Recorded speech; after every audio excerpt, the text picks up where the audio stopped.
Mike O'Mara, Radio Entertainment. You can listen to the Mike O'Mara Show at MikeO'MaraShow.com. Let's get started. It's the Mike O'Mara Show with Mike O'Mara, Oscar Santana, and Rob Spiewak. Now, here's Mike. We're live from Podville Media in Washington, D.C. and around the world. You're listening to the Mike O'Mara Show. Join us in great cities and towns like Gresham, Oregon, Silver Springs, Florida, Avon, Indiana, La Conner on Skagit Bay in Washington, and Ambergris Cay, Belize. I hope I pronounced that correctly, but I know I didn't pronounce something correctly, so who knows. I get corrections on that. Bergen, Norway, also. Yes. Somebody said I mispronounced something, but that's good for once a day. That's what I do periodically. It's Election Day. Yay! I got my sticker. Hold on. I know at one point I had election stuff that I used to play on the show, and your breaking news styled music. Yeah, I remember that. I'm not sure. Let me see if I've got it in here. All right. No, I don't. Not there. Sorry. Looking. How are you guys? How's everything going? Good. There's a lot going on, you know. I'm just gonna say this now.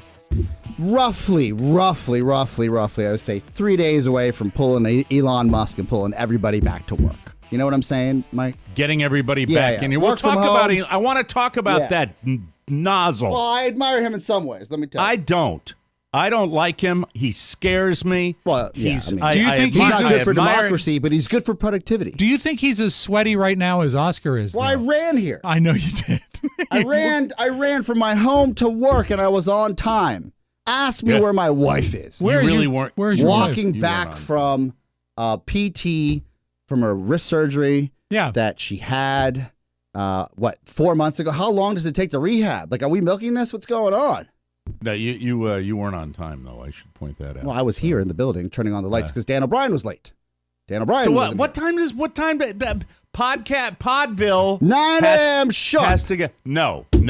Because I think for the benefit of everybody, you shouldn't be dicking around at 9 o'clock when we are on the turning on lights official. to a building. It's official. No. 9:15 we will tape. There you go. That's all right. Serious I am. Oh, I thought you were going to start the business at 9:15.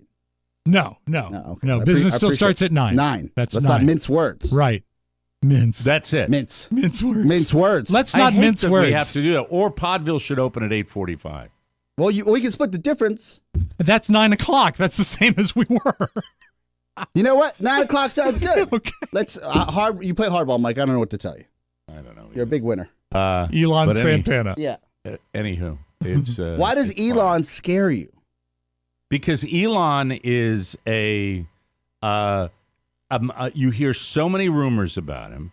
Then he buys Twitter and he fires everybody, which is really not a corporate thing to do. You don't do that like that anymore. Well, I thought in this day and age of HR and up in the air and call people in and lawsuits, if you can afford to pay, you do what you want. That's BS, because you know what? CBS and all these other corporations there's a process They did involved. what they wanted. What about coming in and doing an evaluation of people? But besides that, I don't want to argue about that because it'll take too long. Besides that, what about the whole maybe he's a mouthpiece for the Soviet Union? Yeah, I call them the Soviet Union, I will not buy a Tesla. I will not buy a Tesla. I'm not a big Twitter fan as it is. And then SpaceX, and I read stories about, you hear a story about him supporting with this amazing technology that's allowed Ukraine to, prosecute this war with Russia, this war of aggression from Russia. And then it's like, I'm not getting paid for it, so I'm not going to let him use it. Okay, people die. Elon Musk is dangerous. Dangerous. Yeah, he's like a Bond villain. If you take away the threat to democracy, which is hard. Great analogy. Which is hard and difficult. If you scrape away the threat to democracy. Yes. I love how he just cuts the fat. That's Oscar. That's like saying if you take away the deaths of millions, nuclear bombs are really great. Guy. Yeah. Well, fellas, let's be fair here. But right? great roads, Mike. Let's be fair here. What? We all know that we have worked with people in the past that we have stared at and said, how the hell are they still employed? Mm-hmm. Are we not? Am I overstepping here? This is true. Right? And then somehow, when the S hits the fan, they stay employed. Correct? Yeah, they tend to fall upwards. Yeah, because they're somehow, they either have nude pictures of their superior's iPhone, like Snapchats or something like that on them, or they're just so agreeable that you forget that they're there. Okay. So, but if you're running a business and you've overpaid for a business that you essentially stepped on you know what? If you've overpaid for a business, you're going to come in and you're going to slash and burn until you find profit. That's business. You know what? You're a monster. He likes a winner. You're just a total Have you paid monster. for your check mark yet? No. Yeah, the blue check mark. I don't need to pay for that. What it is? That'd be verified forever. What, $7, I think it is?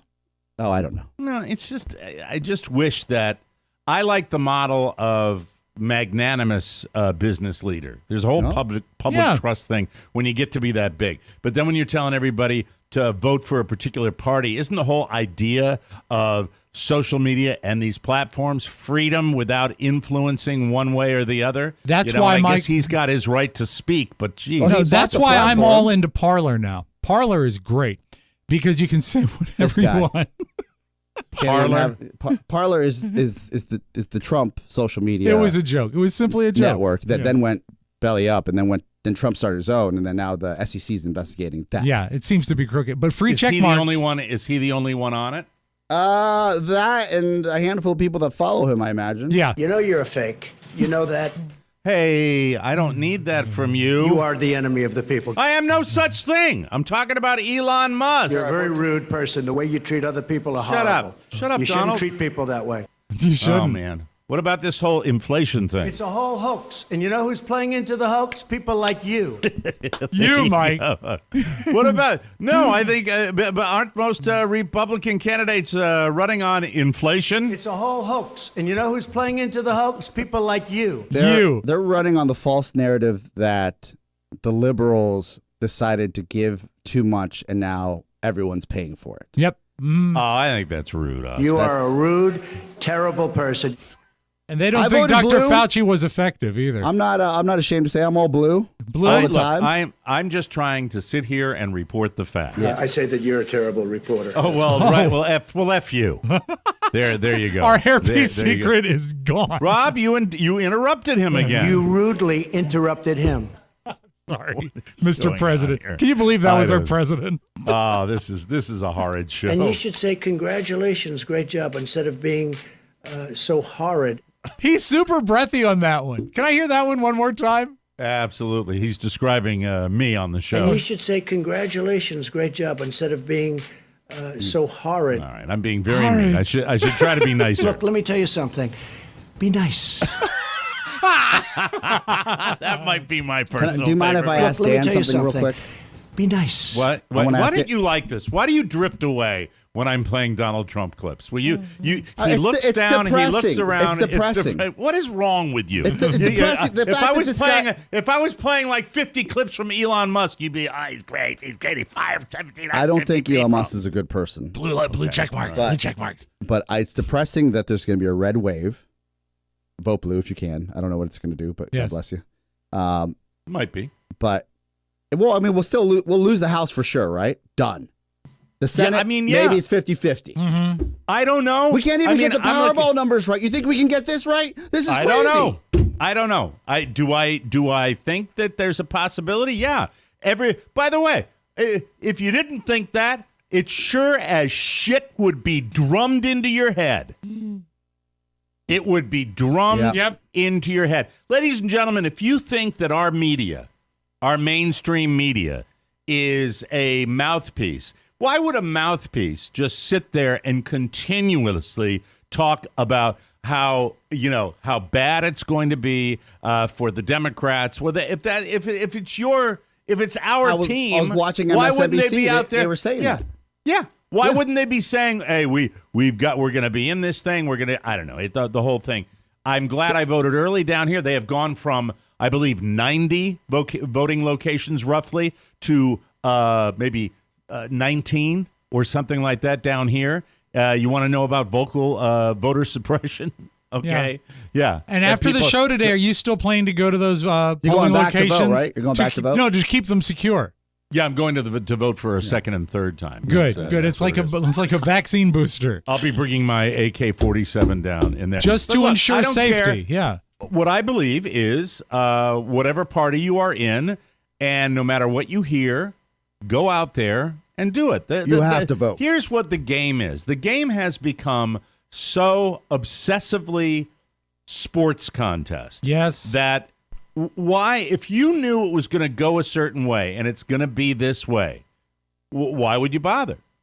Why would you bother to vote? That's what happened. That's what happened when when Trump actually won the first presidential election, where his first term, where we just didn't see that coming and everybody was beat down. They thought that Bernie got railroaded, so they said, who cares? She's going to win anyways, and they didn't go. Our people didn't go. They didn't vote, and that was it.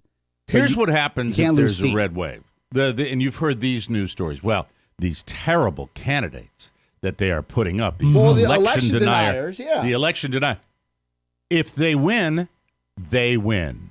Okay? Dems, all right? They win because they brand and they keep it simple and they don't preach. And, do I hope they win? No, I do not. But if they do, they were talking about branding. We don't have any slogans that you put on a bumper sticker. Like build the wall. We don't have that. Mike, we don't have that in the Democratic Party. I have a question. We had riding with Biden. You are sign. That's right. You are the most staunch Democrat on this show. You're the longest voting person on this show. Well, he's the oldest as well. Well, yeah, but I was trying to make it nice. Okay. I'm curious why he was kind. Why is it that after all of these years and the consistent missteps in this direction, why aren't the Democrats better at branding? Why can't they do it? Why can't they take a page? The standard thing is that Democrats are better on policy and Republicans are better on branding. And that's the way it's been for a long time.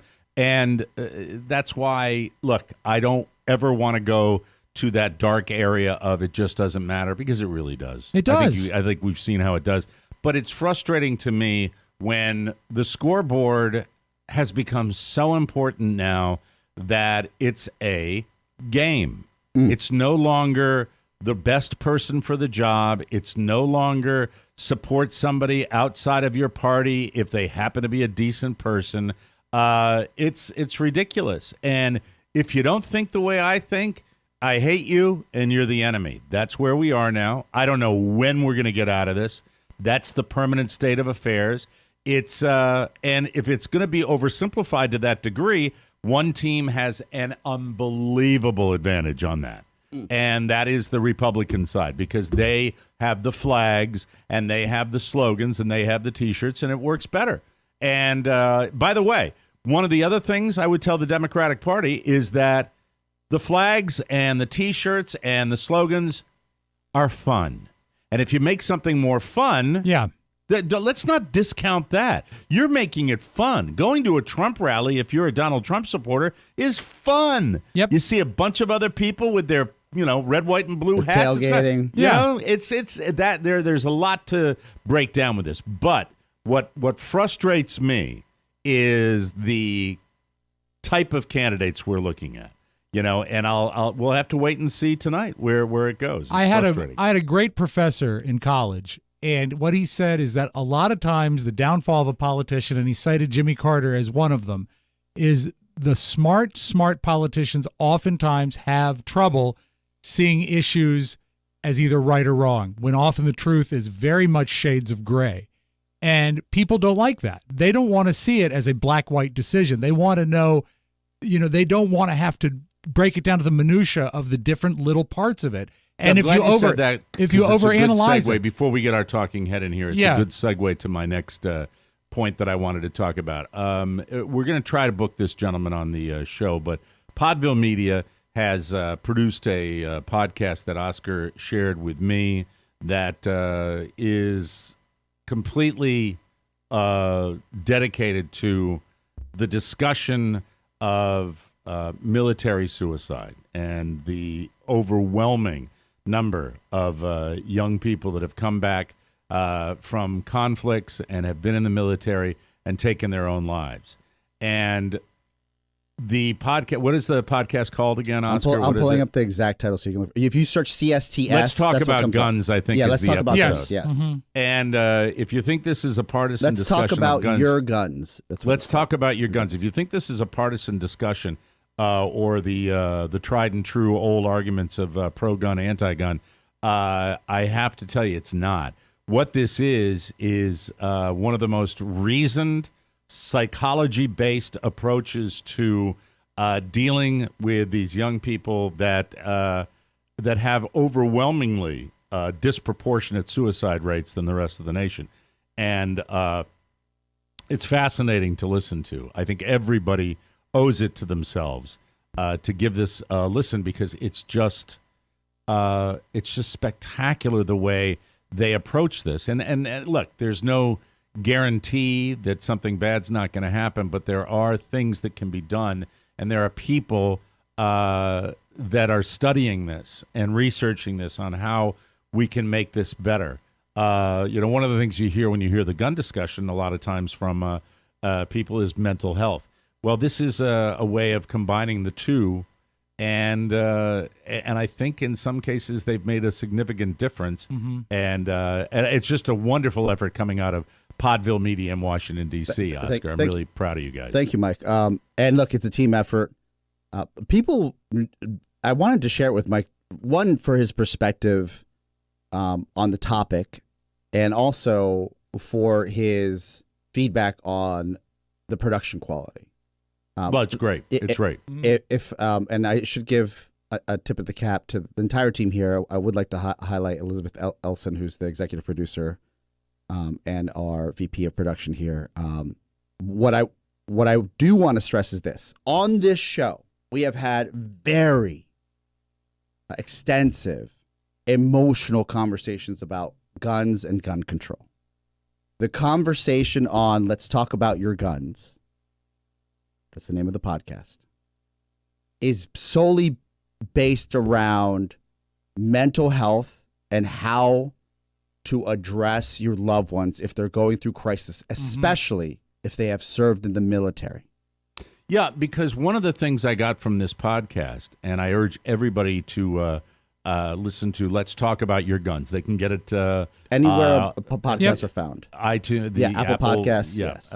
So one of the things you realize is that in cases of very, very gut-wrenching opening to this podcast, where a man is discussing the loss of his son to guns, really death by suicide by cop is what killed him.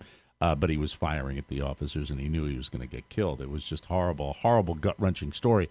One of the things that jumped out at me was that quite often in these military folks come from houses where there are not gun owners, where it's not a gun culture, and then they come back from the military, which is a gun culture. You've served in the military, yes. Exactly. And that's when you start amassing your weapons in your house. So this is not an anti-gun approach that they take. It is a gun storage issue more than anything else, which you would be amazed how a minor modification of that can save lives. And it is absolutely riveting. It is not anti-gun. It is not pro-Second Amendment. It is not a political discussion. It is a mental health discussion, and it, I think, is just fascinating, especially if you happen to have somebody that you know, somebody who is related to somebody you know that is dealing with this and might have some issues. Another thing that I'll move on because we do have to get our talking head in here. Another thing that jumped out at me is this guy, 6 months out of high school, this young man who took his own life or was killed by sheriffs when he was just firing at them. This individual, this young man out of high school, jumped right into the military and began to serve. And when he came back afterwards, he still didn't have any of the life skills that you have, like paying bills or finding the right job or any of that. And he was still a kid. Sure he's not alone, and life can be overwhelming.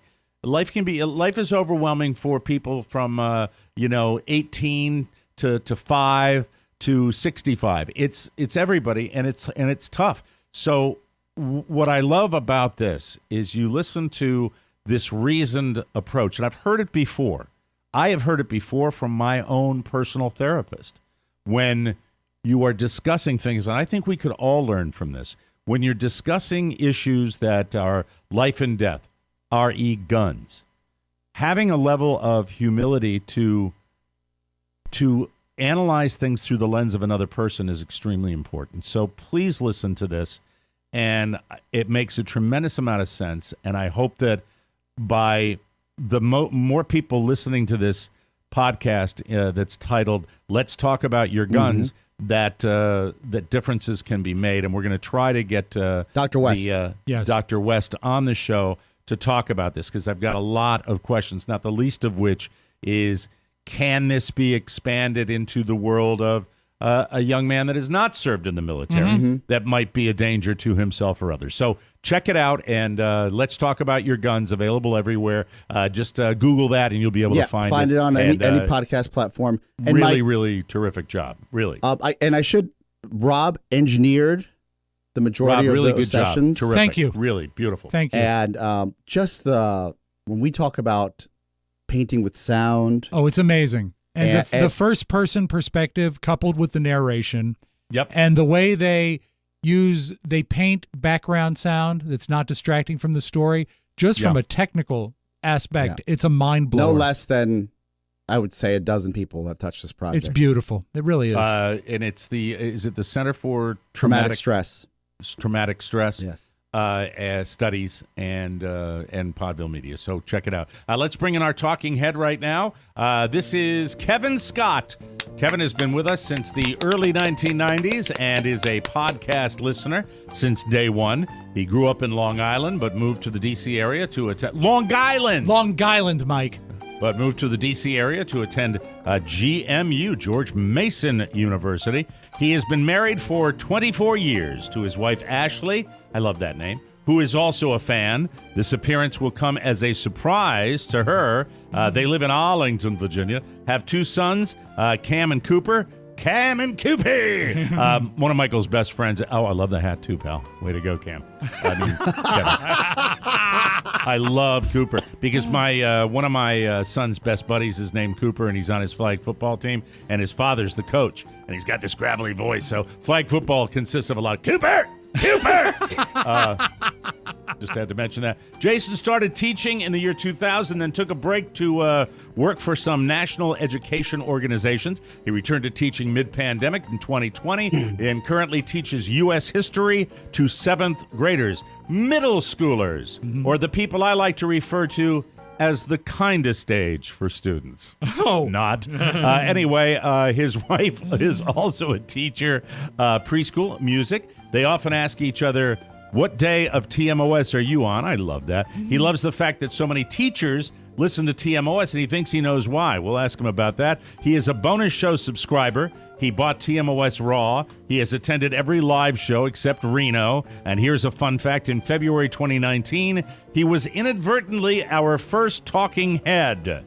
And it says his favorite part of the show are Oscar's stories. Oscar, what do you think of that? Thank you, sir. You've got great taste. The talking head segment, that's one of mine. And when Mike yells at himself. It hasn't been, it's been a while. It's been a while. I'm happy about that. Let's see. He relates to each of the show's primary cast members. He plays golf and beer league hockey, and he loves Mike's book recommendations. Well, that's nice of you. He has a sophomore at WVU and loves the Beatles and movies. Kevin also claims that he is not a monster, but also like Oscar, he doesn't want friends. I'm okay with that. That's it. So Kevin once met Billy Joel and Mick Jones of Foreigner. That's the lead singer of Foreigner, right? Yes, Kevin, I think. And back in Billy's drinking days. Intrigued? You should be. Now here's Kevin Scott, another one of Rob's very well edited brief bios. So it's finally, after the 14 minutes of intro, we get to you. How are you, Kevin? How's it going? Great. I'm great. My blood type is B negative. My SAT score. Don't be a wise ass. Rob. Yeah, sorry. Rob sorry. Spiewak. Just a sidebar. It's not Thank just you. Mike politics. Big blue. Very good. Big blue. Rob, can we possibly, as I've asked multiple times, can we shave these bios? I'll remove all adjectives. I think it's great that he's a bonus show subscriber. It's great for them. It's it's great for what, Oscar? It's great for them.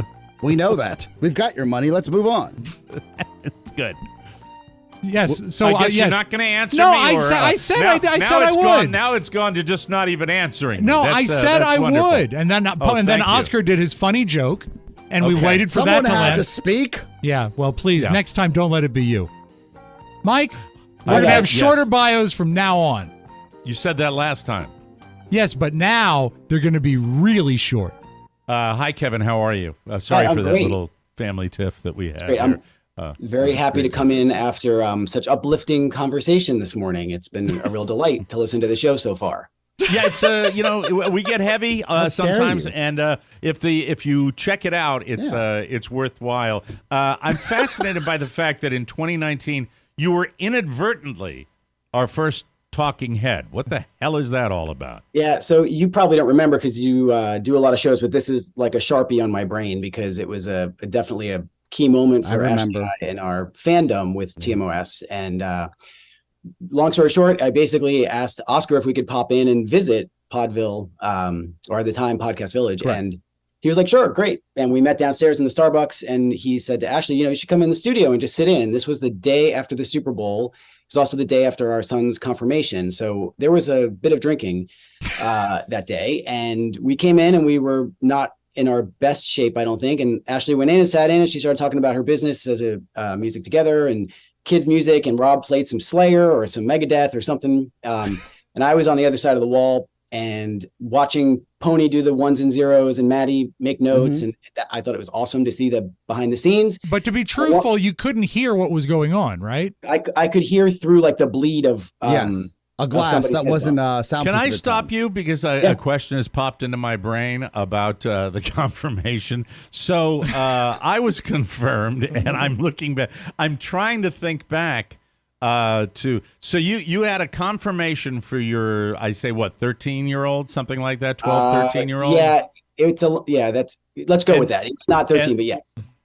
How old was he? Well, how old? I mean, I thought I got confirmed. Well, how old are they when they get? You got right before high school, but right before you get your first, you know what? So I did too, Mike. I grew up Catholic, but we are raising him in the Episcopalian faith. Oh, it's Episcopalian. So that yes. was so he was 30 when he got confirmed, right? Large time window. Yeah, large time window. There were some hiccups in the process, but yeah. So he was basically, I think, an 8th grader at the time. 8th grader. Yeah, like 12, 13. And you had a big shindig after so, the confirmation? Right. You do the thing at the church and everybody comes back to the house and you start with mimosas and whatever, that kind of thing, Bloody Marys. And then on the Super Bowl Sunday? the same night. So just Wow. keep going. Right. Wow, Yeah, that's I love cool. it. sort of So a anyway, marathon day. Get like a Groupon for that. You're on the other side of the wall watching watching how the sausage is made. And then what happened after that? So Ashley very dryly delivered. You said something like, "What does your husband do?" Or something came up. You were in the midst of a gastro issue at the time, and she dryly delivered that I was a doctor, and you sailed off with that message. And so, okay, bring him in, and I came in, but the shift from one room to the other, I had no audio, no idea. I listed later, of course, you were going on very delightful things to say about doctors, but I was not a doctor. And I plugged in and was confused. And then you kind of gave me a hard time, which I was expecting. And you said something along the lines of, what do you do? And I was embarrassed to say I was not a doctor. And then you threw me out of the studio and the show went on. And is there, because I don't remember exactly what happened. Oscar obviously doesn't. Like Homie the Clown, you just said, get out of here. Yeah. Was there a reason? Was there a reason that your lovely wife Ashley called you a doctor? Was there any reason for that? No, I think she was just trying to mess with you a little bit, and she really did deliver very dryly. And again, not in tip-top shape here. Right. And we were very surprised that she got as much talk time as she did, and this is why I call her the original talking head, because it was very spontaneous. Yeah. And I think I don't know, you guys know your business better than I do, but I think you were excited to have something different the day after the Super Bowl, which is kind of a depressing day, let's be honest, in American culture. Yeah. So I think you were just happy to have somebody else in the studio. And yeah, Mike. Well, we've always had, especially if we've had a night and you come in to work in the morning. The fact that you all were there, I remember walking to Starbucks and being like, "Oh, they actually posted because it's the day after the Super Bowl." Yeah, right? we didn't even know about the confirmation. And you guys looked like you're in kind of rough shape, but I was like, everybody was in rough shape. I don't remember. I wish I'm old. I don't remember what I had for breakfast this morning. That's the way that goes. It's branded into my brain because shortly after that, you said off air, no more guests for the next year. Did I really? Yeah, it's all fair. You're like, stop bringing people into the studio. And my God. My recollection. And the talking head segment's one of my favorite of all time. I love it. Kevin, my recollection is that you came in not knowing why he was asking you medical questions, but you tried to play along, didn't you? Like you kind of bought into it for a second. Yeah, briefly, but then I was like, what the hell's going on? And I realized that there was no good ending to that story. Oh, that's so... Oscar and Rob might pass along, and I'm sure you just saw an example of it, that, look, occasionally in my history, I've been referred to once or twice as prickly. Sorry I enjoy about that, Mike. I enjoy that. From here, Thank you. With the earbuds in my ears, that I enjoy that. I don't know that I would want to be where they are sitting right now. Fair enough. They deal with it every day, and they know it means nothing. Rob knows it means nothing. If it meant something, Rob wouldn't be here anymore. That's just the way. No. Rob would leave. Yeah. Rob would leave. I don't mean anything by it. I will have a huge fight with Oscar or Rob, or they will have a huge fight with me, and then we will text each other something funny that evening. I mean, if it meant something, I would have a drinking problem. Yeah. It's funny. I'm thinking out loud right now. Okay, thank you. Well, you had to more. be snarky, you incredible. You're dry now. No, I'm dry as a bone. Dry as a bone. No, I think that if the way I would look at it is, I don't think in any other incarnation that I've held things inside for a shorter period of time. I mean, it's on and gone. Yeah. More than it ever has been. And we go our separate ways. Don't get me wrong. Yeah. We really do. I called Mike yesterday, and it was a brief call. I knew he didn't want to be on the phone. I got that tone. I had food in my mouth. Like, I was sitting at the dinner table, and the phone rang. Yes. He didn't hear what I said when the phone. Yeah. Who is it? Mike, I've said it for over 25 years, over a quarter of a century. The secret to a happy marriage is time apart. Right. And we have plenty. It is. Yeah. I don't know. We have to take a break to get more of Kevin because we've monopolized Kevin's time. We're going to take a break, and that's it. Kevin, you're getting technically a second segment, which no one ever gets. Look at that. An honor. Can we talk about his hockey game when we come back, Mike? Look at that. Talk about his hockey game. I want to hear about Billy Joel. I want to hear about being a teacher. A lot of good stuff to talk about with Kevin, our talking head, on the Mike O'Mara Show when we come back right after this. Down the Mississippi, down in New Orleans. Well, I'm going to New Orleans. City of New Orleans. In New Orleans. Of New Orleans. New Orleans. Way down yonder in New Orleans. The town in New Orleans. I'm walking to New Orleans. In New Orleans. The Mike O'Mara Show, live Saturday, April 15th, 2023 at the legendary House of Blues in New Orleans. Hi, y'all are. I'm glad for you to see me, I guarantee. Tickets available now at MikeO'MaraShow.com. Ain't it bitchin'?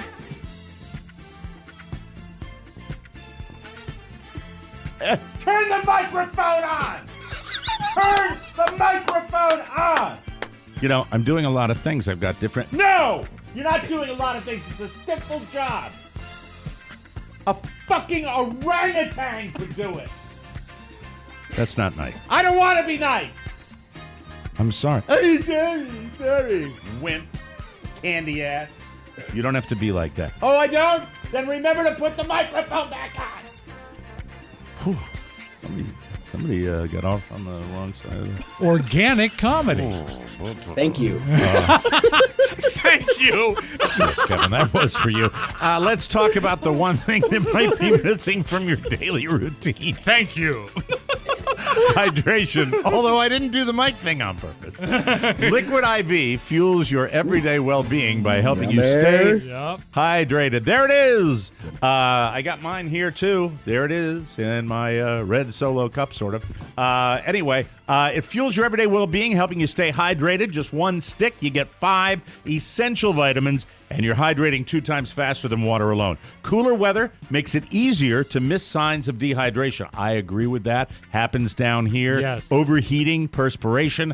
It's even more important to stay hydrated in the cooler, colder weather. Hydration is also essential when traveling, especially if you're on a plane. Don't take a long-haul flight without Liquid IV. It's made with premium ingredients, and it's non-GMO and free from gluten, dairy, and soy. Plus, Liquid IV is on a mission to change the world. Liquid IV has donated over 25 million servings in over 50 countries around the world. Plus, it's delicious. It's a great way to start your day. So be like me, drink Liquid IV. Grab your Liquid IV in bulk nationwide at Costco, or you can get 20% off when you go to liquidiv.com and use the code TMOS at checkout. That's 20% off anything you order when you shop Better Hydration today using promo code TMOS at liquidiv.com. We've got a talking head, Kevin Scott, that we're speaking with. Oscar wanted to ask him about his hockey. You're in a beer league for hockey, Kevin, eh?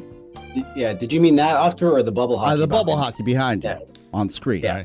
Oh, that's like the old school, right? Yeah, like it looks like a realistic vintage bubble hockey. Is that the one where the puck pops up through the? That's a Mike. During that commercial read, Oscar's already priced him on he's been on his computer. Mike, he's been pricing the hockey games. We can sell Kevin's game. What teams are inside your bubble hockey vintage? Oh, so this is the Miracle on Ice. This is the USSR versus USA version. Oh, so it's vintage. Neat. Vintage. Yes. And they were the enemy then, and they're enemy now, right? I told you. I said that I did forever. not buy it for that reason, but it's probably about 5 or 6 years old when the boys were a little younger. It's a crowd favorite. I'm not going to lie. It's a lot of fun, even for grown-ups. Do they make one with the Hartford Whalers? You know, actually, Rob, they might. They do a lot of retros of these because they, no way, money to burn. So wow, that's cool. The Whalers just fight. You can still get a hockey game. They don't really play. Played golf yesterday with a very, very well-known hockey player. I'm not going to violate his privacy here, but played golf with him, and he was not only a coach but a player for a decade or so in the NHL, and had a good time yesterday. When it says you play beer league hockey, is that a thing? Is that like, do you go out? I just don't think we had beer after we'd play with the Capitals alumni, but I'm just curious what kind of beer league hockey you play in. A beer league is just sort of the catch-all for adult old men trying to continue their youth in some way. We play, I play it at a formerly known as Kettler, MedStar, Iceplex. Where the Caps practice. We so we typically play after 10 p.m. Last night I had a game that started at 10:15. It's delightful to try to go to work the next day after that, and then there's tough. some parking lot attendance beyond the game itself. Part of the deal. Great. Little Labatt's after the game, that's the way it goes. Mad respect for people that do that. I think it's amazing, and only people that play it would know just the kind of shape you have to be in. I threw my back out, blew my spine out when I was in my mid-30s, which sucks. But I would be one of those guys playing today. I just think it's so cool that people are able to do that, and it keeps you in shape. Let's talk about Billy Joel, shall we? You met Billy Joel and Mick Jones both at the same time or separately? No, at the same time. So I worked in a record store when they had those back on Long Island where I grew up. And the store was an independent store. So it wasn't like Tower or, one of the big chains. And the guys that owned it had 3 shops out in the Hamptons and 1 shop closer to where I lived, which was about the middle of the island, basically. And so every summer when it got busy, this is, before Amazon and all that. So my crappy old car would drive out there to work for the day, and I would have a few boxes of CDs and stuff, cassettes in the back of the car. So I'm out in the Hamptons in Southampton, and we always had people coming in, and it's the summer in the Hamptons in the 90s, and celeb, right? Yeah, and I never really saw anybody. I mean, we had like the credit card slips with the signatures of Bono and others, that are Spielberg up there, because that they didn't have, that was their record store when they were out there for the summer. That's where they got their music.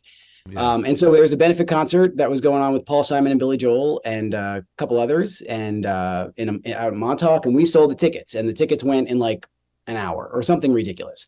And so Billy Joel walked in. He was on a Harley and got off the Harley and waltzed in and kind of tapped his hands on the counter and drumming to the beat of REM, which was playing on the stereo, and said, "How the tickets selling?" And my manager's like, "What, Billy? They're gone. They've been gone for weeks. Like, what are you talking about?" That's good. What he wanted to hear, though, right? Yeah. That's it. And Mick Jones stuck his hand out and said, "Hi, I'm Mick Jones from Foreigner." And I was like, I think I was 18. Where was Mick Jones, on the back of the Harley, on Billy's Harley, or in his own Harley? Two Harleys. And I believe there was maybe some drinking involved before the visit. Yeah, I don't lunchtime? know. Was it lunchtime? It was legal then. It was. Yeah, it was a little after lunch. Yeah, sure. Afternoon. Bottle of red, bottle of white. Yeah. Did besides just coming in to check on ticket, did they browse through the records a little bit? They did. They didn't buy anything, but they did browse through. I think they were looking for folks to say hi to or other. This is in the Christie days. I don't know exactly when, but it was that time frame. So I kind of did a lap around the store, said hi to a couple of people, and then fired up the Harleys just like your sound effect. And that's so cool. That would have been so cool to have that moment. And they probably, I'm thinking maybe, they were festive enough to say, "Hey, let's go in and see how the tickets are selling." Yeah. And, it's Long Island. So Billy Joel is, one step below Jesus. And it was a pretty big deal to have, for me to see him come in and just be a normal guy and also put my eyes back into my head. I'm curious about your Long Island upbringing. I detect, I went to Marist College for 2 years, which was, I think, at least, and I'm not exaggerating, thanks for the applause, 80% Long Island students at there. And I detect absolutely none of the sound from your voice that I got from most of the student body at Marist College. It's a pissa. Come on. You don't have a New York accent. What's the deal with that? I've been here a long time. There are words that drop in and out that I get picked on. So your now home state of Florida is Florida, not Florida. Florida. The O sounds catch me. It's still early in the morning. If I get tired or have a few beverages, sometimes it starts to slide out a little more. But I've lived here a long time. I worked a little bit to try to get rid of it because I got picked on a lot in college about my accent, and it's not chocolate, it's chocolate. That kind chocolate. I want a chocolate bar, and I want it now. And the number one thing that I got from Long Island, and I was 2.5 hours in the other direction over in Hartford, Connecticut, but it was a pissa. It was a wicked pissa. That's not New England. That was Long Island that I got that. Hey, Brew. There was one guy named Brew. Of course there was. There was, I think, another guy named Yarmo. And Yarmo ate like 11 Jack tacos at the Jack in the Box in Poughkeepsie, New York one time. But that's neither here nor there. Did you go to the funeral? Oh, they're probably all gone now. Anyway, you're the noble profession of teaching, and in particular, teaching to seventh graders. I always tell people, for me personally, once I got to high school, it was great. I just loved high school. I enjoyed it. I was totally into it. Hung out in my sophomore and junior year with the seniors. It was fun. Middle school was difficult. I found middle school to be a slog because the kids were cruel. And you're teaching them. And they're right. It's a tough age, 7th and 8th grade, right? And there you are in the middle of it. Tell us all about your teaching experience, because I'm curious about that. It's how much time do we have? No, it's not that exciting. It is a noble profession. I did it for a while. I went away. COVID hit. I had a little bit of a kind of a come to Jesus, or what am I doing with my life moment. And an opportunity came to go back, and I thought this was the right time to do it. So when I came back to teaching after more than a decade, I was doing it from here, from my basement, and doing it virtually.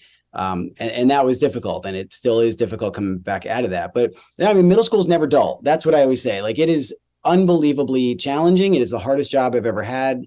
It's much worse than dealing with adults at times, but at the same time, it's often easier than dealing with adults in a lot of ways because you're shaping them. They have a reason to kind of learn how to act or how to form an opinion or how to be critical thinkers. Right? These are the things we're trying to do. On election day, we're trying to make them critical thinkers. But yeah, so it's it is that aspect that drew me back.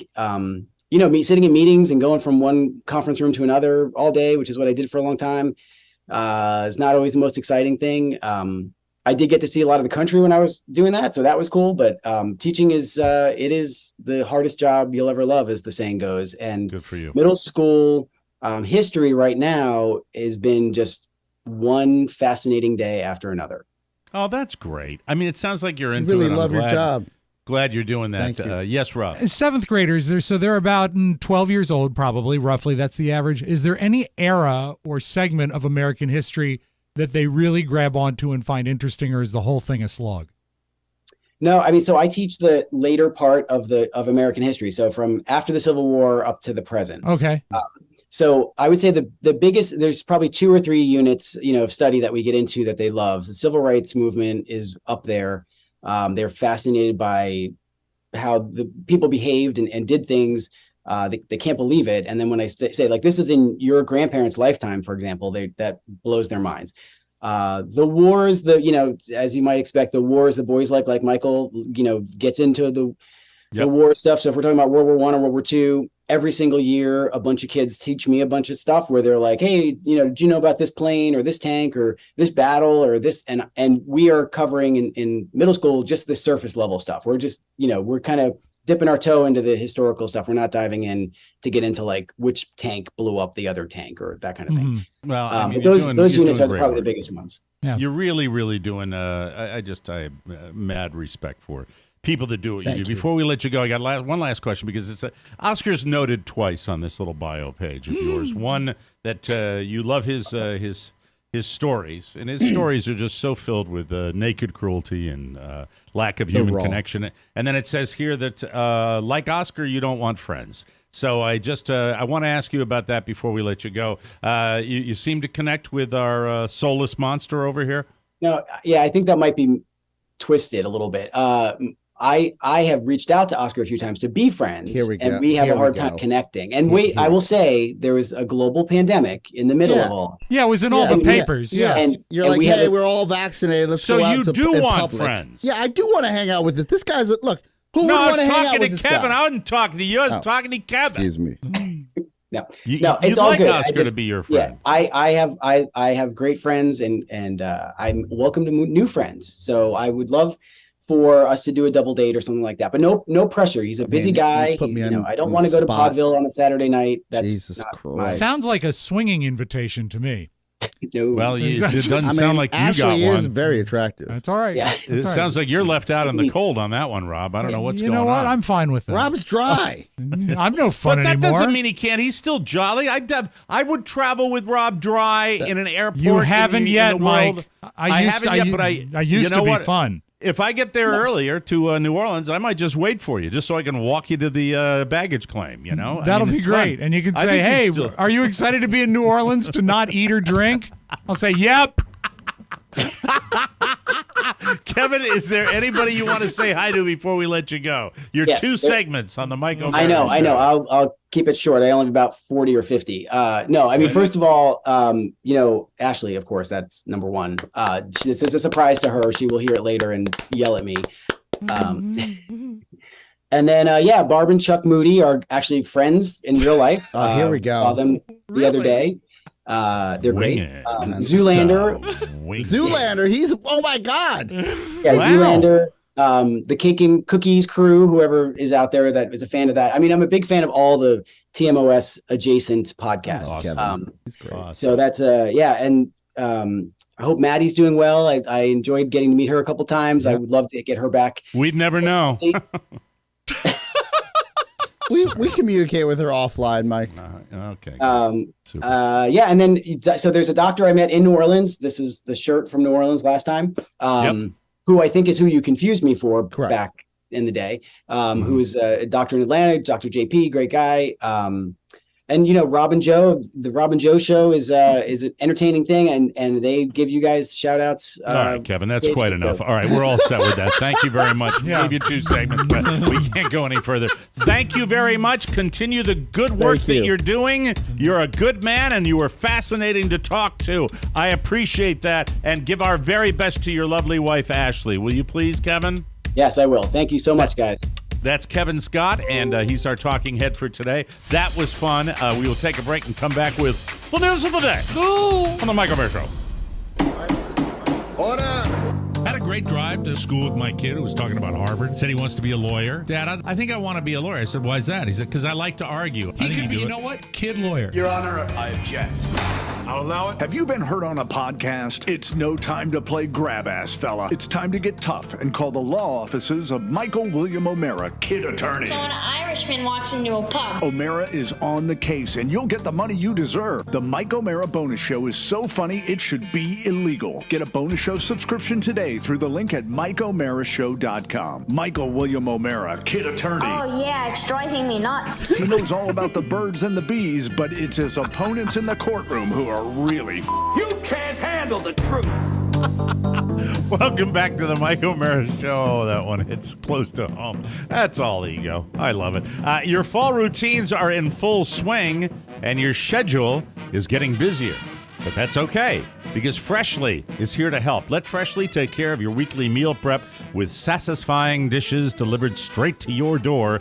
Get started today, and you'll get $140 off your first 5 orders. That's over a month of nutritiously portioned meals, all without the shopping, prepping, cooking, or cleanup. Freshly fits your lifestyle with plans tailored to every dietary preference. Choose from their signature collection or try their many gluten-free, dairy-free, and plant-based options, as well as carb and calorie-conscious favorites. Oscar loves Freshly, too. It's the Thai green curry bowl that's on your list now, eh? It's the variety, it's the ease, it's the freshness. Whatever you like, think Freshly. They got it. It also comes with sweet potato and mushrooms and basmati rice. And it's ready in 3 minutes. Yum. Revamp your routine this fall with Freshly and save now for a limited time. Order today and get $140 off your first 5 orders at freshly.com/TMOS. That's freshly.com/TMOS for $140 off your first 5 orders. Freshly.com/TMOS for $140 off your first 5 orders. I said it 3 times, for God's sake. From the 4 corners of the World Wide Web and into your digital device, it's what you need to know. This is the homepage. This is the homepage, and Chris Evans, Dreamy Man, has been named People Magazine's Sexiest Man Alive for 2022. Did they even look at my tape? Rob, every year you get disappointed. You were actually you were the first runner-up, which is no slouch. I've always told you that. Yeah, but you know what? It's an honor just to be nominated, sure. But I want the medal. I think you have to have. You've been handsome since what? What month this year? Oh, March 17th. There you go. That's when it started. But I had a brief run of handsomeness in the past. Stephen Colbert made the announcement last night on The Late Show. Chris wasn't on the show because he was busy filming the Netflix movie Red One. Sounds like a military movie. Yep. But they did send a video of his co-star, The Rock, presenting him with the honor. Chris told People, quote, "My mom will be so happy. She's proud of everything I do, but this is something she can really brag about." That's funny. He added, quote, "This whole thing is tough to be interviewed about. It feels like a weird form of humble bragging. Really, this will just be a point of bullying from friends. It's ripe for harassment, but at least he'll always have this, even when he's not too sexy anymore." He said, quote, "It's something that as I become old and saggy, I could look back on and say, I remember then. I'm lucky to be in the discussion in any capacity." Aww. It's always a fun award that they give people, isn't it? Yeah. I love that. It's a lot of fun. It looks like huffing, unfortunately, may have led to Aaron Carter's drowning in his bathtub. According to TMZ, multiple cans of compressed air were found in his bathroom and bedroom, along with prescription pills. The last time anyone saw Aaron alive was 2 a.m. Friday when police showed up for a welfare check. Aaron's live-in housekeeper answered the door, and when Aaron found out they were there, he told them to leave and told the housekeeper not to bother him. She didn't see Aaron all day Friday, and she's the one who discovered his body Saturday morning around 11 a.m. when she went into his room to see if he wanted coffee. Police say there were signs of decomposition, so he probably had been dead for a while. Oh. that just sucks. It does. Too young. Always seems like there's nothing you could have done. Steven Spielberg's got a new biopic, really, an biographical, Fabelmans. It's called The Fabelmans, semi-autobiographical account of his childhood, and apparently he got super emotional while he was making it. Seth Rogen plays a family friend in the movie, and he says, he would cry a lot, openly. And we'd show up on set, and he'd be, just a certain piece of wardrobe that just make him cry. I saw him cry dozens of times throughout the filming of the movie, which was actually very beautiful. Seth Rogen, don't you play Steven Spielberg's dad's pot dealer, right? Yeah. It's always typecasting with me. Gabriel LaBelle, who plays the Spielberg character, he adds, quote, sometimes we'd all do a group hug afterward. At the end of the day, you could feel it. It's a really personal project. If it's a really personal project and it's Spielberg, I think it's got to be probably wonderful. Yeah, I mean, can you imagine having the Spielberg eye for detail and the resources at his disposal to recreate your childhood? I think that's got to be crazy for him. Because I've fantasized about it. I've always thought, what would it be like to, have somebody play my dad and do that? Yeah. I think everybody, and so he's going to do it, and he's the master filmmaker. I hope it's good. I do hope too. It gets good I do reviews. too. I really do. Daylight savings time ended, saving time rather, not savings. Right. Ended Sunday. Excuse me. Oh. Still feeling a little drowsy. The good news is a poll found this should be the last day you feel that way. 2,000 people were asked how long it takes for them to adjust to shifting the clocks. The average answer was 66 hours. Where did they pull that out of their ass? Idiots. Seriously. Especially this hours. When you fall back, you shouldn't Isn't be drowsy. everything automatic now? Yeah. The average person should be back to normal. So that's just crap. What time am I going to be back to normal today so I can set a clock? 7 o'clock. Okay. I can't wait. In time for Jeopardy. I can see it for kids. But, I mean, daylight savings time is one bad hangover. That's all it is. It's not even that. So. Not even that. Trust me, I know. That's why I have a product. Oh, there you go. Yeah, we'll Mike, talk how you about enjoying that the grass? gummies? The grass of the father. Last night, Yes. Dad down grass. two of those suckers. Tasty. Yankee candles are always popular this time of year, or you could change things up and buy one of these instead. Vlasic is selling a new scented candle that smells like a dill pickle. It also looks exactly like one of their jars. Jars. So you can't even tell it's a candle unless you're looking closely. Hey, what's that? Across the room. Is that a jar of pickles? Why is it on fire? Why are those pickles on fire? He did it. Honey, it's a candle. It's a candle. I thought it was some pickles outside, and they're not even in the fridge. All right. That's a good white elephant gift. They did it for National Green Pickle Day, elephant. which is November 14th, if you're celebrating. They don't even go on sale until then. I love Wait till the pickles, but 14th. you know what? I found something that has eclipsed that kind of pickle, and that is it's available at Costco and other places in your refrigerated food section. It's called Grillo's Pickles. Grillo's. Grillo's. They're the best pickles I've ever. They're as good as New York Deli pickles. They're so crisp, garlicky, and dilly. They're almost upsetting. They're so good. This man likes them because they're calorie friendly. You can eat them all day, but you know what? Day. You can't light them on fire like a candle. It's not a pickle jar. There's a candle in it. America. Duh.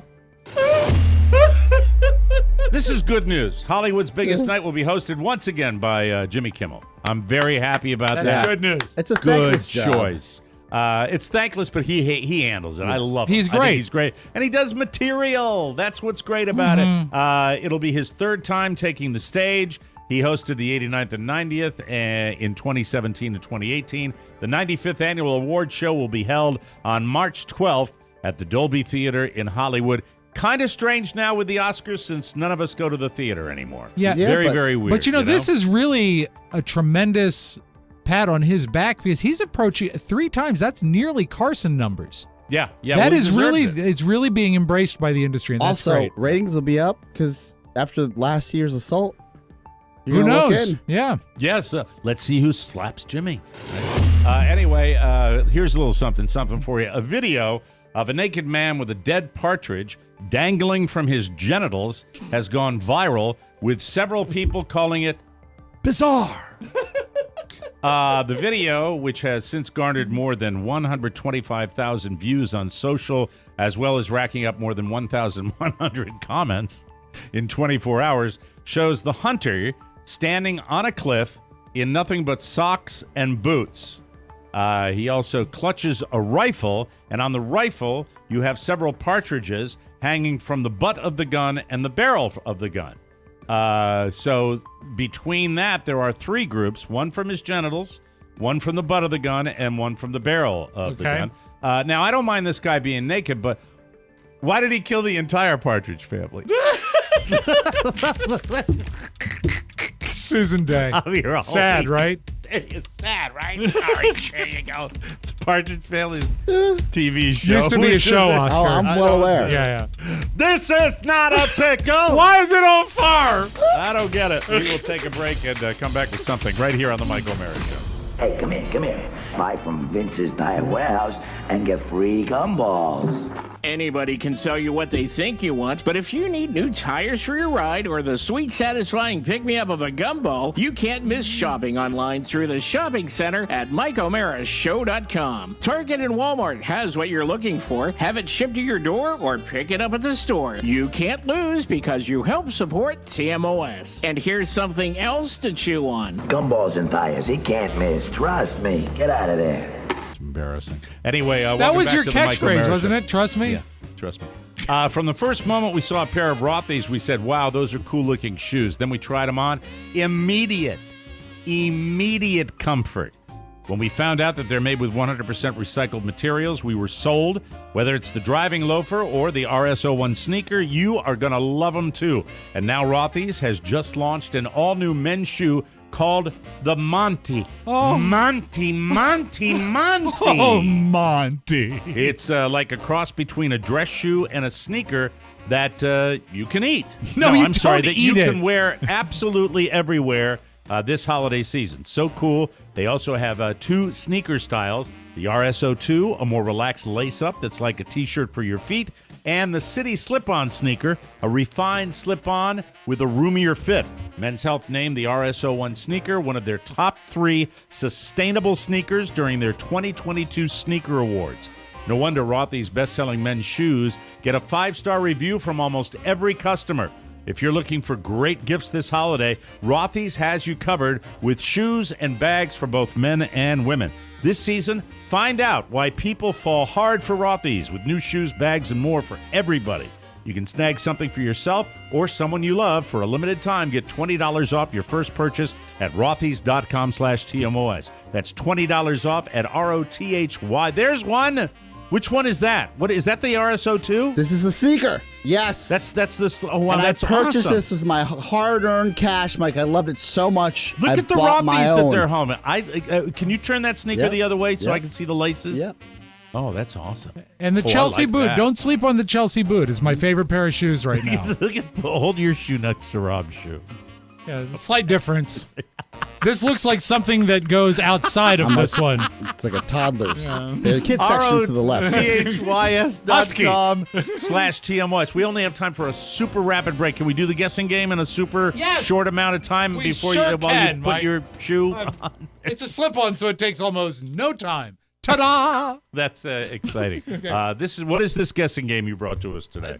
For 2022, the top 10 highest paid dead celebrities. So this is the estate of a celebrity. And what they've earned in 2022. This is All right, via now, I don't Forbes. know. What are we going to guess? Because I can't. We've got guess the the usual. money. We've got the usuals, right? They got Michael Jackson. Michael Jackson, Elvis Presley. 75. Elvis. Hold it, slow down. We can take these one at a time. Michael Jackson at 75 million. Elvis Presley, 110 million. He's up this year, I think, because of the movie. Correct. Probably. Prince. Abe Vigoda. Abe Vigoda just edged out. Prince edged out. No Prince. No Prince. No Prince. Dead celebrities. John Lennon. John Lennon is just off the top 10 at 16 million. He's there, though. Yeah. And with John Lennon, you can think of there's another one that's obvious. Van George Morrison. Harrison. George Harrison at 12 million. Yes, exactly. Van Morrison. Van Morrison, of course. He had a hit record Come on, 35 years ago. Try a little harder. I just gave 2. All right. Let's see. I'll give you clues. For the top, the number 1, think author. Author with a long, long stream of success, bolstered by motion picture enjoyment. Wow. I didn't know Stephen King was dead. No, he's alive. He's alive. What is it?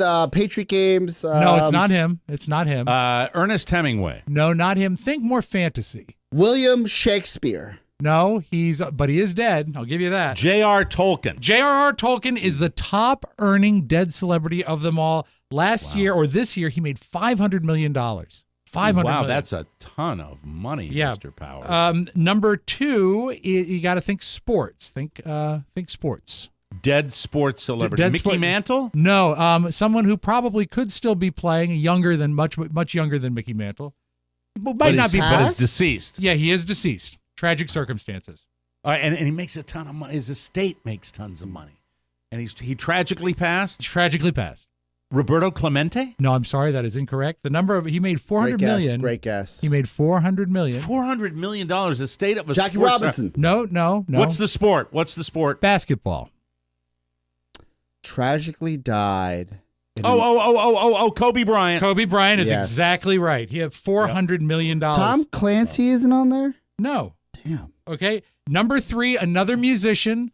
I think we lost him last year, and he has 2 different colored eyes. David Bowie. David Bowie, exactly right. $250 million. This one surprised me. Young Americans. This is a young American. I'm surprised that at number 5, this gentleman would be worth between what Elvis and what Michael Jackson earned at $100 million.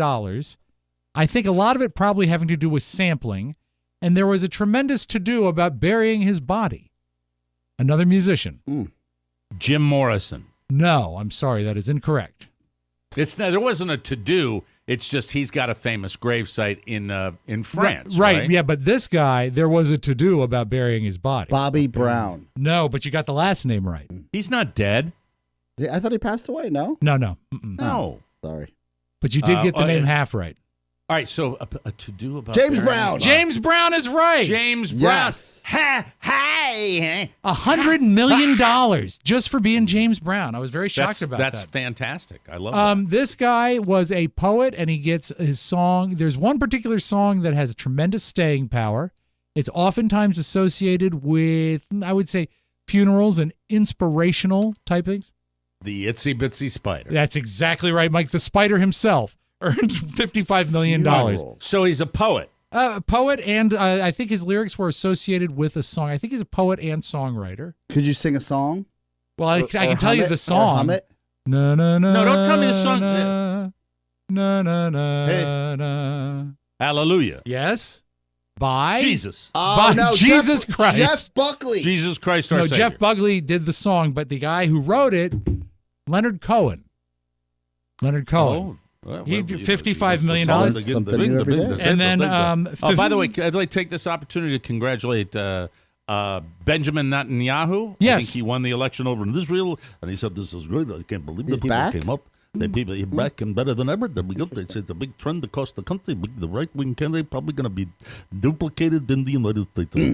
2 more, and one, I'd say they're both artists, cartoonists that appeal to the younger generation, I would say. Younger kids. Mel Blanc? No, but these are a cartoonist. Stan Lee? No, I'm sorry, that is not right. Oh, God. This is hard. Give me more. Give me a better hint. Okay, let's $32 million. He is not a medical doctor. Dr. Seuss. Exactly. $32 million for Dr. Seuss. Seems or low. as we pronounce it in my house, Dr. Seuss. Why would you say that? Because my dad would come down and say, "I'm sized to read this to you." Money. And our last one, just at the bottom of the top 10 at $24 million. He is a daily cartoonist. And even after he died, his comic strip kept rolling on. Value $24 million. Dilbert. Oh, I know. They would do reruns after he passed. This is Peanuts. Exactly. This is Peanuts, yes. and it's Charles Schultz. Exactly, $24 million. You know what? That's a pretty good living for being dead, isn't it? That's pretty good. Yeah. So for the Schultz family, yes. It's a shame that John Banner passed. It is. Schultz. I know. I know nothing. I know nothing. The Frenchman makes such great strudel. I'm in a weird way. I think. I'm in a weird way. I think I know why. But anyway, that's it. But then again, I can wake up with my coffee.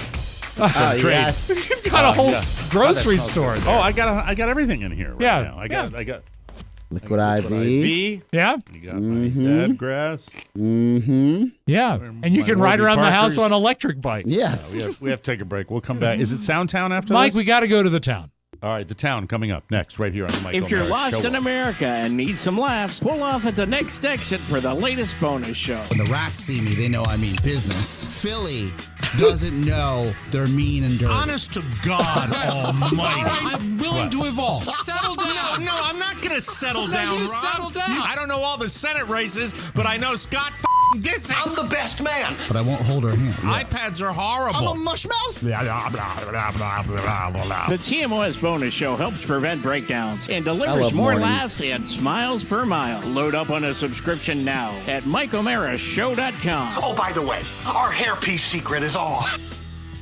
Welcome back to the. Did you just say you love mornings? Yeah, I mean, it's a different energy. All right, then don't give me crap when it switches back, okay? Because I never say anything. I'm just living my life now. I love when he talks during promos. I like the fact that during the Talking Head segment, Kevin Scott said, "Thank you." Yeah, I know. Love I understand. Thank you. Welcome back to the Mike O'Mara Show. A recent report shows consumer debt, like interest rates, increasing to historic numbers. A lot of you have home equity, many homeowners. It's a good time to consider tapping into it to save money every month. According to Mark Livingstone, our good buddy at Cornerstone First Financial, just because you have a low interest rate, that does not mean you shouldn't refinance and take cash out to save money. And if you were to wrap a car loan, credit cards, or student loans in, you can save hundreds, if not thousands, per month, even with a higher rate. If cash flow relief is the priority and you want to get your head above water, the rate's irrelevant. Credit cards and second mortgages are in the double digits. So, in some cases, the cash out is tax deductible. Call now and check it out because they know this at Cornerstone First Financial. They can do something for you. They're the best. Whether it's a purchase or a refinance, call Cornerstone First Financial today. They're the #1 rated mortgage company of all TMOS listeners. 202-625-1221. That's 202-625-1221 or cornerstonefirst.com.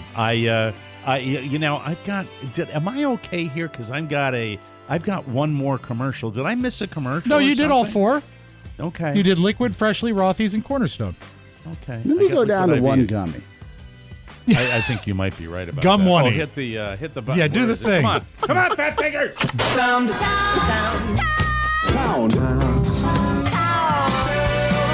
We call this stereophonic sound. Soundtown. Not normally my place to say this, but I feel that we're remiss that we haven't said this yet. What you making? Fruitcake. What you baking? Fruitcake. You animals love your fruitcake. Yeah, I know that the sales started yesterday, and you can get your fruitcakes now by going to MikeO'MaraShow.com. Limited supply. As Order far now. as inflation goes, screw that. Whether you get the deluxe or super, the TMOS fruitcake packages, the price stays the same as before. Right. Remember that, okay? That's it. We're doing that.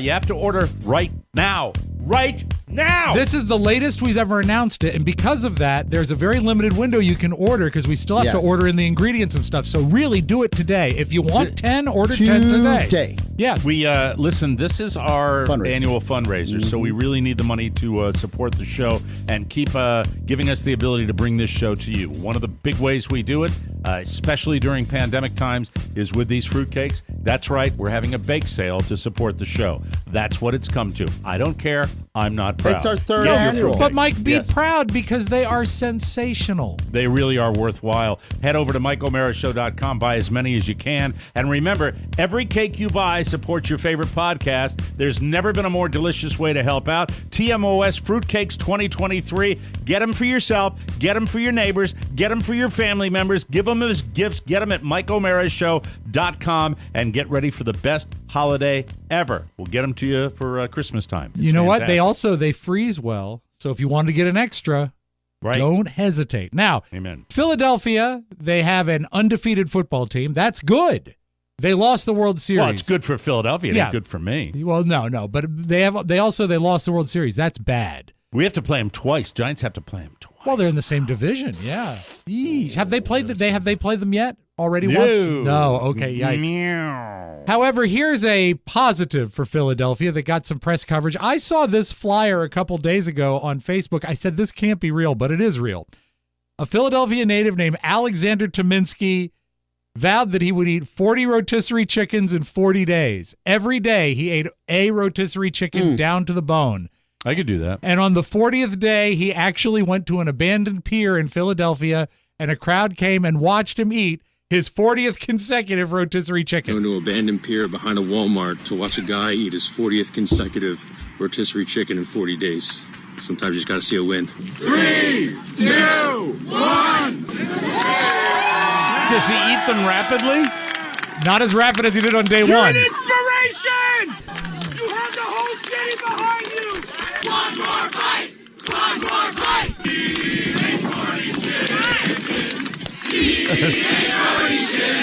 That's awesome. And here's the amazing thing. There weren't any DJs involved? No, it's just a guy. And That's over the last fantastic. 40 days, he's lost 12 pounds. Yeah, it's all protein. All It's a protein. protein diet. Yeah. I mean, it's Good for great. him. I had chicken last night. It's delicious. He said that it was hard. The 40th chicken took him a little longer than the first chicken. Yeah. And he I said bet it was really hard. He's not talking about anything but his stool. That's, oh my God, yes. Ooh, can you imagine? Yum, You'd have to yum. walk all the way to the back of Costco to get one of those. Mike, there is an announcer on ESPN named Marty Smith, and he was covering some pre-gaming over the weekend, and he was invited by fans to try this. He was covering drinking? No, he was covering some pre-gaming. Oh. Well, I mean, call pre-gaming. Like okay, well, I pre-gaming should say drinking. that he was covering the tailgate activity prior is he to an it. analysis guy? Is that what he's doing? I believe he is. But the story here is that he broke the world cornhole record in the parking lot, Mike. Now, you know cornholing is really a delicate matter. And if you don't do it just right, someone's going to end up upset. But this guy was able to sink his cornhole bag into the cornhole at 76 feet. Whoa. If you think about that, that's over 25 yards. That's he is the phenomenal. new world record holder, Marty Smith. I have 3 children I love dearly. I've been married to my beautiful wife, Lainey, for 23 years. And I adore them all so much, but there is nothing that I've ever experienced that created the euphoria of winning the Redneck Olympics. And I like the is people that the land of the redneck? Is cornhole is that the domain? I think of it the, skews. I think it skews a little White south, Devil? doesn't it? What would you say, Oscar? Okay, Mike, let me ask you this question. If you walked into your neighbor's lawn and you saw one of those life-size chess pieces with a life-size board, or you saw cornhole, what would you think? Yeah. I would say you made a wonderful analogy there, and I get your point in totality. Thank you very much. I get it. Yes, Very sir. good. All right, Mike. I saw on Roku the Weird Al movie, Weird. You the did. Al You Yankovic watched story. it. I want to watch it. It's very funny. It's very funny on a lot of levels. There's a lot of great celebrity cameos in it. It's not going to win any Oscars, but I very much enjoyed it. However, it's diminished by the fact that Weird Al and Jimmy Fallon recorded Weird Al songs with kid instruments. I hope you have your mortar ready, because this is what he did on The Tonight Show.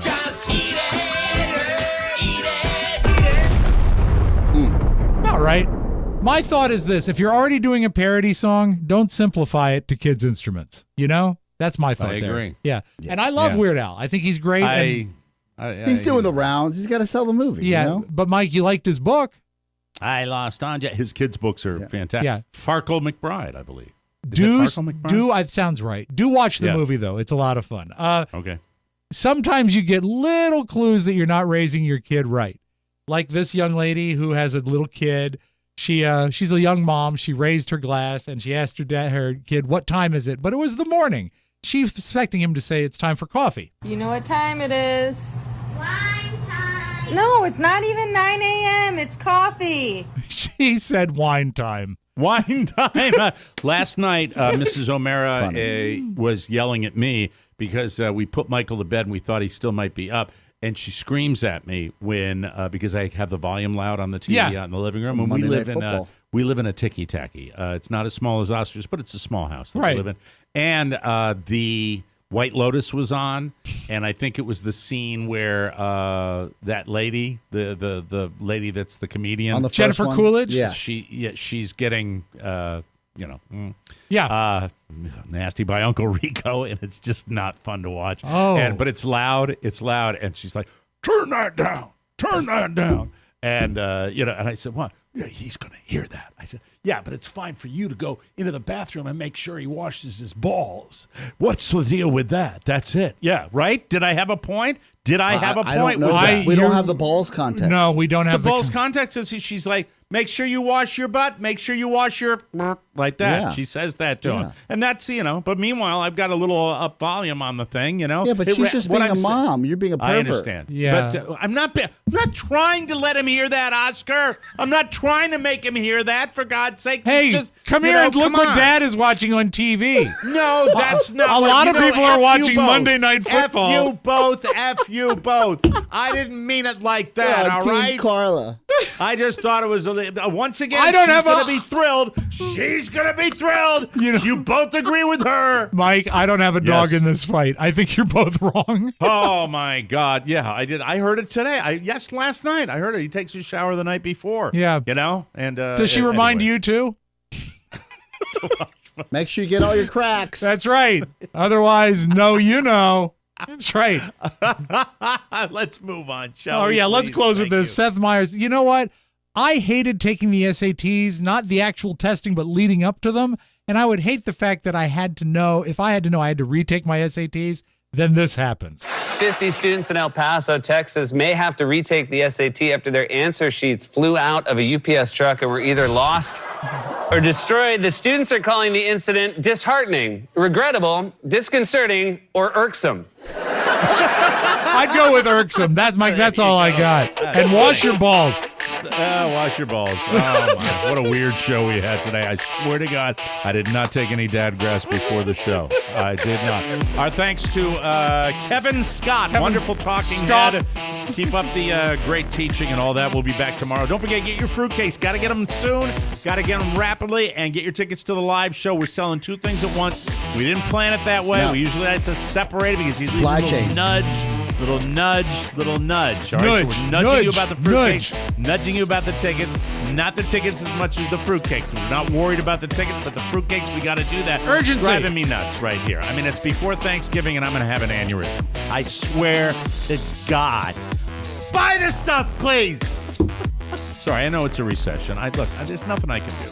There's nothing I can do. No inflation here. Inflation's out there. No inflation here. We held the line on inflation. We did. Okay. Yes. Vote for us. Oh, God. Vote blue. Tomorrow, remember to put the microphone on. We got to go. We'll see you tomorrow for Rob and Oscar. Mike O'Mara saying so long, everybody. Bye-bye. Ciao, ciao. Want more? Make sure you check out the Mike O'Mara Bonus Show. Get it at MikeO'MaraShow.com. Mike O'Mara, Radio Entertainment. I don't know what we're going to do, how we get rid of those tumbleweeds. It's horrible. It was a video game move.